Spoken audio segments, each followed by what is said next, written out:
it's Keith, host of Sportsvibestv, coming at you with another Giants video. In today's video, I'm going to be discussing the Giants' Week 3 matchup against the San Francisco 49ers. But before I get into it, make sure you hit that subscribe button and the bell icon, that way you're notified whenever I drop new content. So with that being said, let's get into it. If the Giants want to win this game against the 49ers coming up, offensively, Daniel Jones is going to have to limit the amount of turnovers he has. He has given the ball up in both of our first two games, whether that be an interception or a fumble, and it has to stop if we're going to emerge victorious against the 49ers. Right now, their defense is decimated by injuries. I'm just going to go down the list. Richard Sherman, out. Nick Bosa, out. Solomon Thomas, out. There is no reason our offense should not be able to move down the field efficiently. We are basically going against a skeleton crew with these 49ers. They've also haven't had the opportunity to go back home because last week they played against the Jets and they've been shelled up, I think if I'm not mistaken, in either West Virginia or Virginia for the whole week.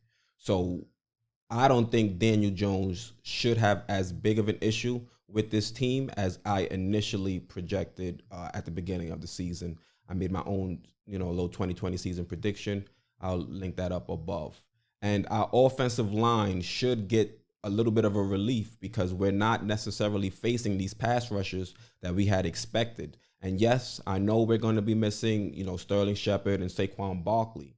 But like I said before, that the 49ers are missing a large portion of their team as well. Our offensive line is relatively unscathed, and they should have the opportunity to gel and work together and try to build that chemistry against the defensive front that isn't necessarily at 100%.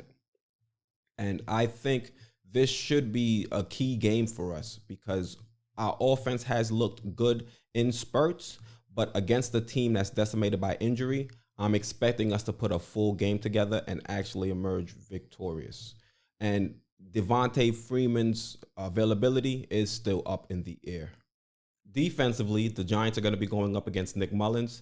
Jimmy G was injured in the last game, and Nick Mullins is the one that's going to be tapped on to start. And the Giants' defense should be licking their lips right now because the offensive line is injured. A few players on the offensive line got injured in the last game. And not only that, George Kittle is hurt. Mozart is hurt. Tevin Coleman is hurt. So all these players on the 49ers offense are injured. And I'm expecting, the Giants offensively to run up the score. So if the 49ers are going to be forced to pass the ball all day, I'm expecting to see James Bradbury perform as well as he did against the Chicago Bears. And if we see, Nick Mullins have to throw the ball more than he should be as a backup quarterback, I think things will fare very well for the Giants defense. Yes, there are times that the Giants defense has looked shaky, but like I said before, this is a skeleton crew that the 49ers are throwing out there. I think if I'm not mistaken, damn near 9 players got injured in their last game against the Jets. So our defense should not have an issue. And if we see issues now against this 49ers team that's hurt, there's going to be a problem. There's going to be a big problem. I don't think Gettleman will be safe. I don't think Gettleman is safe right now at 0-2. So I'm expecting our defense to actually show up. Patrick Graham should have these players ready. The biggest hole in our defense right now is going to be the cornerback that lines up opposite of James Bradbury. Valentine, he got abused again last game against the Chicago Bears.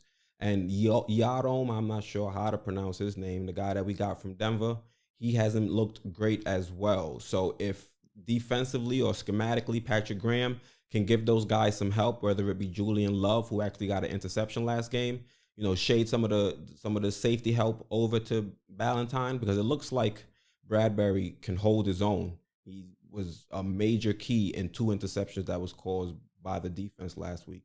So he can hold his own over there. Patrick Graham is going to have to give some of these younger cornerbacks some help. And like I said before when I was talking about the offense, I'm fully expecting our defense to dominate the same way I'm expecting our offense to dominate. So I'm looking forward to seeing these guys on the field. I fully expect the Giants to end up winning this game against the San Francisco 49ers. But let me know what you guys think down below. I know I'm not tripping. The Giants are clearly the better team due to the San Francisco 49ers being riddled with injuries. And if they don't win, there is going to be a lot of trouble in that Giants headquarters. So, once again, I'm Keith, host of Sportsvibestv, and I'm out.